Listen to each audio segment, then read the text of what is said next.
Hari ini saya akan kembali mengulas tentang Xcam gimbal, gimbal 2 aksis, Xcam Creative Sight 2.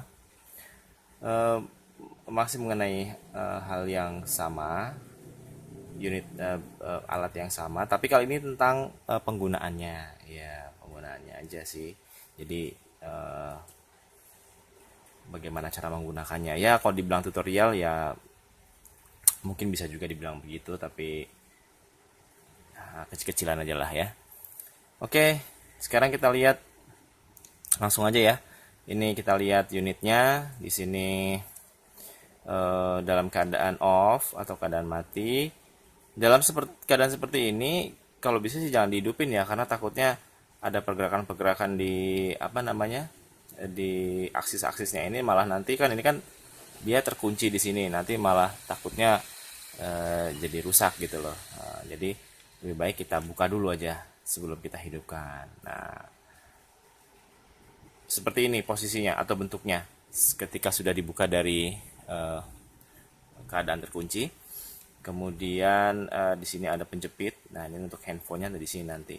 Nah, ini ada keuntungannya. Kalau untuk jangan takut akan apa namanya tombol power atau tombol-tombol seperti volume rocker seperti ini, jangan takut akan terpencet karena di sini ada groove-nya nih, ada coakannya gitu ya. Jadi agak-agak aman sih. Atas bawah juga begitu. Jadi jangan takut terganggu tombol-tombolnya ya, disesuaikan aja nanti.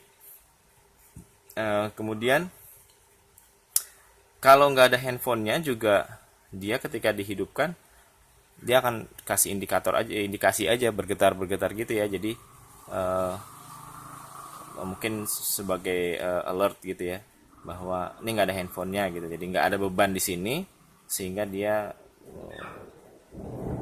seperti wah ada suara petir ya, memang sedang hujan di luar ya. Oke.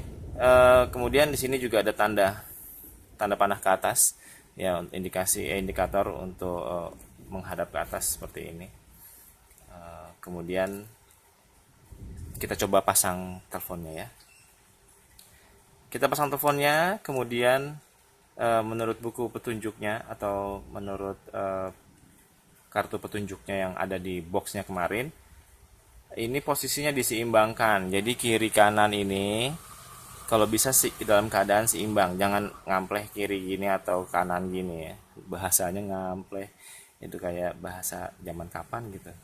Ya, jangan terlalu miring ke kanan atau terlalu miring ke kiri, karena menurut bukunya juga itu bahwa sebaiknya diseimbangkan supaya dapat mengurangi penggunaan daya. Jadi mungkin menyesuaikannya atau adjustmentnya nggak terlalu banyak jadinya, karena sudah seimbang gitu. Jadi ya kalaupun memang nggak bisa ya nggak masalah juga, karena memang fungsi gimbal ini adalah untuk menyeimbangkan posisi handphone kita, untuk menstabilkannya ya. Oke, setelah seperti ini kita hidupkan. Tombol powernya ada di sini, eh, seperti ini. Nah, sampai menyala, kedip-kedip warna warna biru seperti ini. Nah, ini sudah on nih, sudah hidup. Nah, ini jadi bagaimanapun kita kondisinya, nah dia akan menyesuaikan gitu.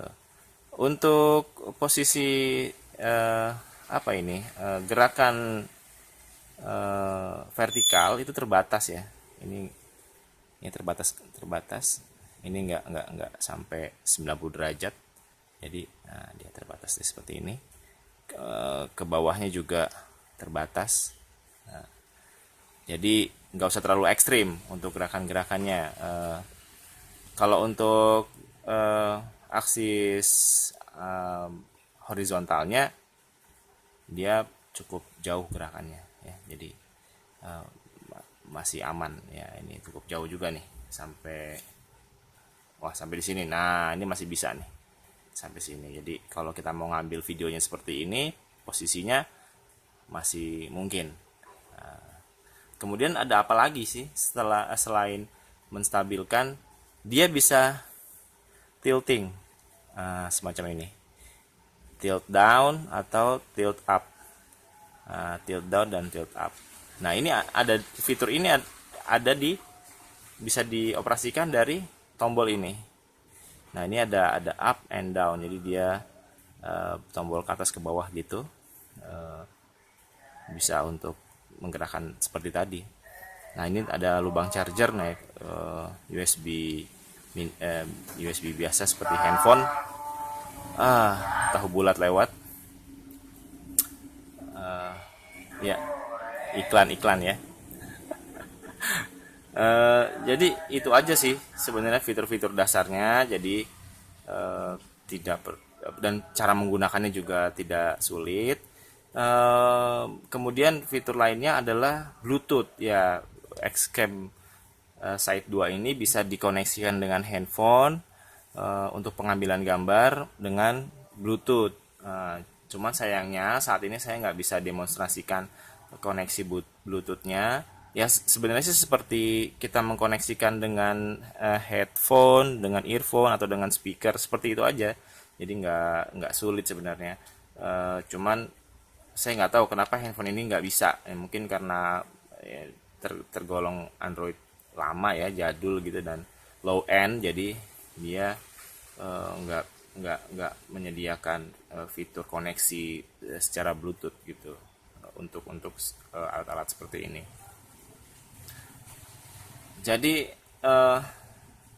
kira-kira begitu cara penggunaannya. Nanti kemudian fitur-fiturnya yang bisa dilihat, yang bisa digunakan di alat ini.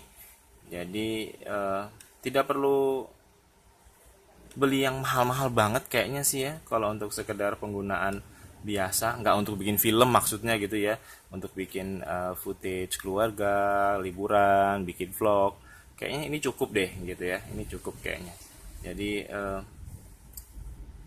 untuk kreatif nggak perlu mahal, kalau menurut saya begitu.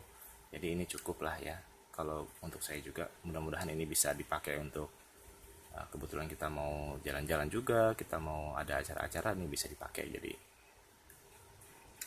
semoga bermanfaat ke depannya gitu. Oke, jangan lupa kalau suka dengan video ini di klik like, kemudian di subscribe juga kalau pengen lihat video-video lainnya dari saya nantinya.